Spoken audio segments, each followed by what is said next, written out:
말하기를 한번 얘기를 해볼게요. 그러니까 우리는 평생 누군가를 설득해야 돼요. 그렇잖아요. 맞아요. 회사 안에서 설득해야 되고 네. 집에 가서 부부 간에 그다음에 부모 자식 간에 친구 간에 다 설득하면서 하는 겁니다. 맞아요.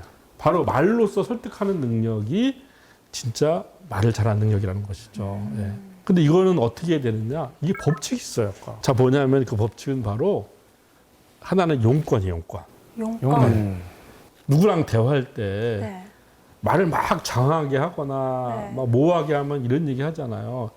아니, 그래서 용건이 뭔데? 오, 맞아요. 아, 네. 네, 아버지가 어머니한테 정말 잘하는 말이에요. 그렇잖아요. 네, 맞죠. 네.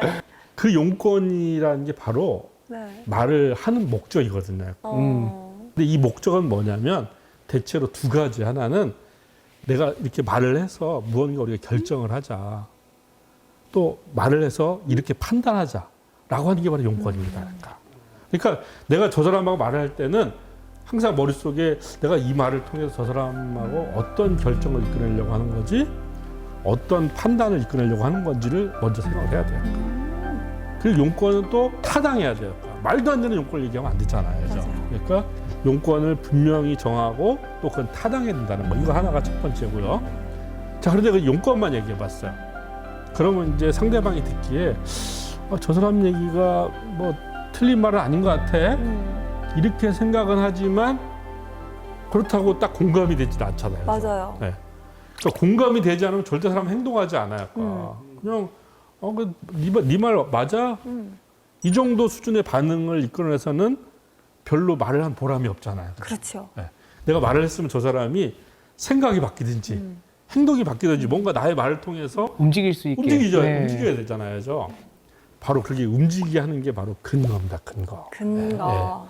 그냥 막연하게 용건만 얘기하면 안 되고 타당한 근거가 타당한 용건이 있어야 되고 근거는 가급적이면 구체적이고 생생한 이야기를 해야 돼요. 약간. 막 어떤 관념이나 막 모호하게 얘기해 버리면 안 되거든요. 그래서 아이들한테 이렇게 용건과 근거를 갖고 말을 하도록 그렇게 부모님이 사실 가이드를 해야 돼요. 그런데 우리는 우리의 부모님과 아이들은 어떻게 대화하고 있을까요? 어떻게 대화하고 있어요? 이거 안 하면 이거 안 해준다. 이거 괜찮나요? 네, 그렇죠. 네, 용건이 확실한. 이거 안 하면 이거 안 해. 그렇죠. 네.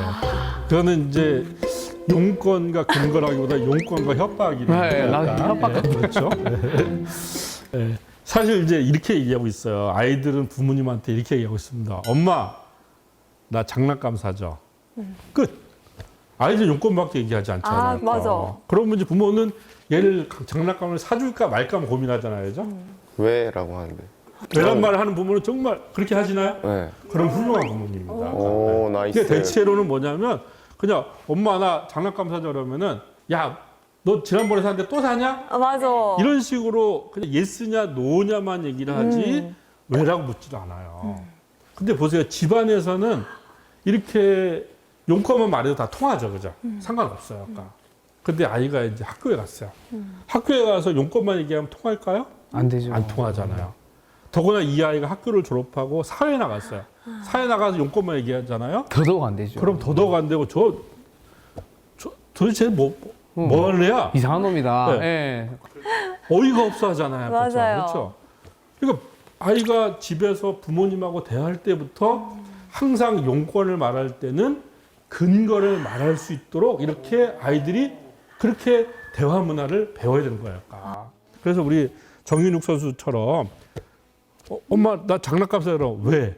라고 물어봐야 되는 거야. 그럼 아이가 처음에는 당황해요. 이걸 왜 묻지? 그런데 아이는 고민하기 시작해요. 아, 내가 왜 장난감을 가지려고 하지?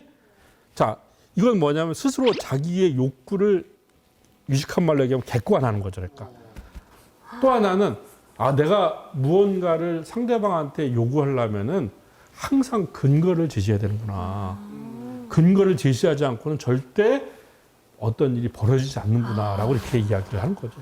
근데 그 왜 있잖아요, 선장님. 네, 네. 왜가 왜 이게 네. 아니라 네. 왜 이렇게 하는 그러니까 묻는 왜가 아닐 수도 있어요. 그건 협박 아니야. 그러니까 이유가 궁금한 왜가 아니라 안 돼의 왜를 맞습니다. 왜 이렇게 할 때도 있는데 그렇죠. 그럼 아이 입장에서 또 혼란이 올 것 같아요. 그렇죠. 네. 그거는 질문이 아닙니다.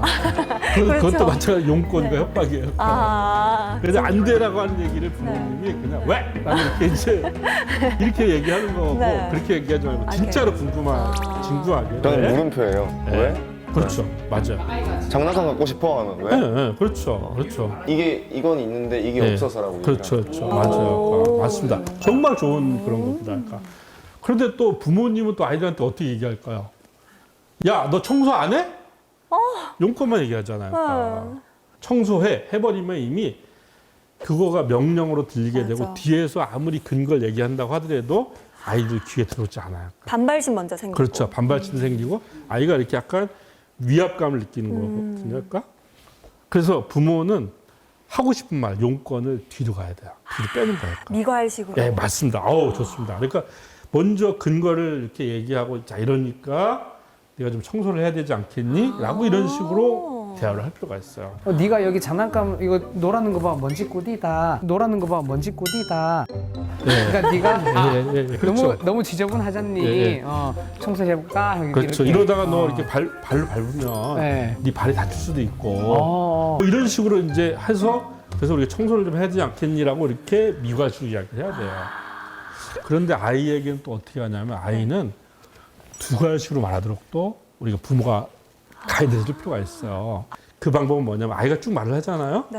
그러면 거기서 용건을 찝어서 아 네가 이런 말을 하고 싶었구나를 발견해 주는 거예요. 그러니까 제일 좋은 교육 방법은 우리가 레버 상대방이 했던 행동과 말을 정리해서 들려주는 거예요. 네. 그래서 네가 이런 말을 하고 싶었구나.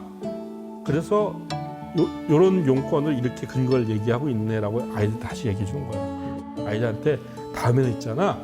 이렇게 하고 싶은 말부터 엄마한테 해줘. 그래야 엄마가 더 정확하게 알아듣지. 그러니까 이게 뭐냐면 아이가 어떤 자기의 어떤 생각들을 표출하는. 그래서 그렇게 우리는 서로 대화를 할 필요가 있어요. 그래서 부모님은 미괄식, 미괄식으로. 아이는 두괄식으로 이렇게 얘기를 해줘야 됩니다. 얼마 전에 이제 인터넷에도 용돈 기한서 이래서 애가 이제 용돈 필요하다는 말을 되게 근거를 막 써가지고 하는 거 보니까 내가 부모라도 이건 주겠다 하는 생각이 들어요. 맞습니다. 그러니까 그게 아이는 거기서부터 누군가 설득하는 방법들을 트레이닝하는 거예요. 그러니까. 이걸 잘하는 아이들이 나중에 회사에 들어가서 회사에 가면 다 어떤 일 할 때 다 기한서, 보고서, 기획서 다 그렇죠. 써야 되잖아요. 맞아요. 설득해야지 이루어지잖아요. 맞아요. 그거 잘하는 아이로 성장하는 거예요. 그러니까. 이제 뭐 필요하다고 하면 적어서 갖고 오라야겠다. 그렇죠. 필요한 이유를. 맞습니다. 네. 그렇게 하는 게 좋아요. 그러니까 말을 하는 것보다도 네가 그러면은 왜 필요한지, 뭐가 필요하고 왜 필요한지에 대해서 용건하고 근거를 한번 해가지고 아빠한테 보내. 뭐 꼭 문서로 안 해도 카톡으로 해도 그렇게 보내라고 하면은 아이는 이제 고민하기 시작하는 거니까. 네. 그래서 항상 아이들이 뭐 무슨 여행을 하고 싶다, 아니면 조금 뭐 태블릿 PC 같이 좀 돈이 들어가는 걸 사고 싶다고 할 때는 그렇게 아이들로 하여금 스스로 자기가 부모를 설득할 수 있는 논리를 스스로 만들 수 있도록 그렇게 가이드를 할 필요가 있습니다.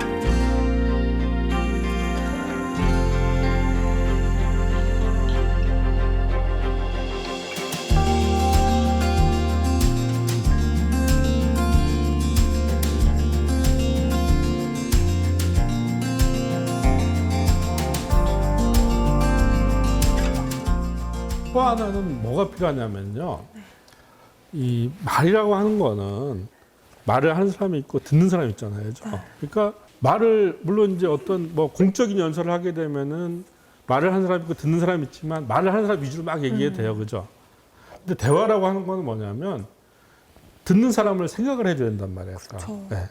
근데 어떤 사람은 자기 하고 싶은 말만 해. 맞아요. 처음부터 끝까지 자기 하고 싶은 말 다 하고 마지나 얘기 다 했으니까 이제 갈래. 이런 사람들 정말 많잖아요. 그죠? 맞아요. 네. 이게 부모와 자식 간에 연인 간에 친구 간에 진짜 자기 할 말만 실컷 하고 가는 사람들이 많아요. 약간. 일방적인. 네. 이런 사람은 누가 제3자가 보기엔 저 사람 말 잘하네라고 느낄지 모르겠지만 이 사람 말을 하면 할수록 어떻게 됩니까? 관계가 네. 점점 안 좋아지겠죠. 그렇죠? 네. 벽이 생기는 느낌. 약간의 비호감이 되면서. 맞아. 그렇죠. 네. 말을 하면 사실은 더 호감이 생겨야 돼요. 네. 말을 하면 더 소통이 돼야 되고 그 사람에 대한 긍정적인 생각이 더 떠올라야 되는데 이런 사람은 말을 하면 할수록 더 부정적으로 바뀌는 거니까. 자, 그래서 항상 말을 할 때는 내가 하고 싶은 말과 상대방이 듣고 싶은 말을 적절하게 조화를 이루도록 해줘야 돼요. 그게 어려워요. 예, 어렵죠. 맞아요. 예. 항상 이렇게 대화라고 하는 것은 관계성이고 그래서 그렇게 뭔가 느낌이 이 얘기하면 별로 안 좋을 것 같은데 하는 얘기는 안 하는 게 좋아요. 안 하는 게 낫다. 사실은 잘 따져보면은 네. 그게 상대방을 위한 얘기 같지만 사실 자기의 답답함을 달래주려고 하는 얘기일 가능성이 높습니다. 맞아요. 그래서 아이들하고 이렇게 대화할 때도 바로 이제 그런 것들이 필요하다는 점을 말씀드릴 수 있을 것 같아요. 네.